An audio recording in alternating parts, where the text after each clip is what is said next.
নমস্কার, সবাই কেমন আছেন?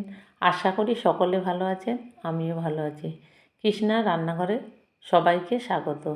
রান্না করব শিমের বীজ দিয়ে আলু দিয়ে তরকারি।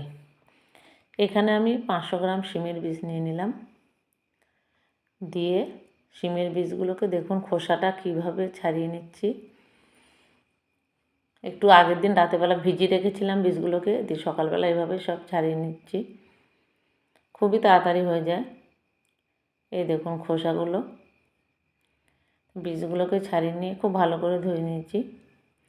গ্যাস অন করে একটা কড়াই চাপিয়ে দিলাম, দিয়ে সর্ষের তেল দিয়ে দিলাম। সর্ষের তেল দিয়ে রান্না করলে তরকারির স্বাদটা অনেকটাই বেড়ে যায়। তেলটা গরম হয়ে গেছে, এবার বড় থেকে দুটো পেঁয়াজ কুচি দিয়ে দিলাম। পেঁয়াজ কুচি দিয়ে একটু নেড়ে চেড়ে নিলাম। পেঁয়াজটা দেখুন হালকা বাদামি কালার হয়ে এসছে। এবার আলুকে এইভাবে কেটে রেখেছিলাম, আলুগুলো দিয়ে দিলাম। আলু দিয়ে 2 মিনিটের মতো নেড়ে চেড়ে নিলাম। তারপরে শিমের বীজগুলোকে দিয়ে দিলাম। শিমের বীজ দিয়ে আমি এবার একটু কষিয়ে নেব, একটু হলুদ আর একটু নুন দিয়ে। হলুদ আর নুন দিয়ে আমি 5 মিনিটের মতো ঢেকে ঢেকে কষিয়ে নিচ্ছি।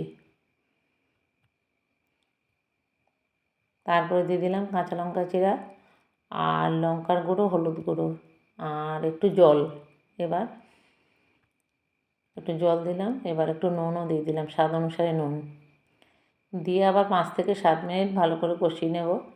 কষানোতে প্রায় আমার সেদ্ধটা হয়ে এসছে দেখুন। তারপরে দিয়ে দিলাম পরিমাণ মতো জল।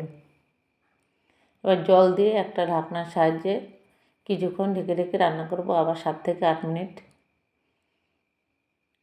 রান্নাটা দেখুন হয়ে এসছে। এবার ধনেপাতা কুচি দিয়ে নামিয়ে নেব। ধনেপাতা কুচি দিয়ে 1 মিনিটের মতো রান্না করে নেব। এই তরকারিটা না মাছ দিয়েও খেতে ভালো লাগে। আজকে আমি নিরামিষও করেছি। দেখুন রান্নাটা হয়ে গেছে, এবার নামিয়ে নেব। আর খেতে ভীষণ ভীষণ ভালো হয়। আপনারা একদিন রান্না করে খেয়ে দেখবেন, আশা করি খুব ভালো লাগবে। ফেসবুক থেকে দেখলে একটা লাইক করবেন, কমেন্ট করবেন। আর ইউটিউব থেকে দেখলে আমাদের ইউটিউব চ্যানেলের নাম কৃষ্ণা রান্নাঘর, আমার চ্যানেলটিকে সাবস্ক্রাইব করে নিতে পারেন। তাহলে সবার আগে আপনাদের কাছে আমার রান্নাগুলো পৌঁছে যাবে। সবাই ভালো থাকবেন। ধন্যবাদ সবাইকে।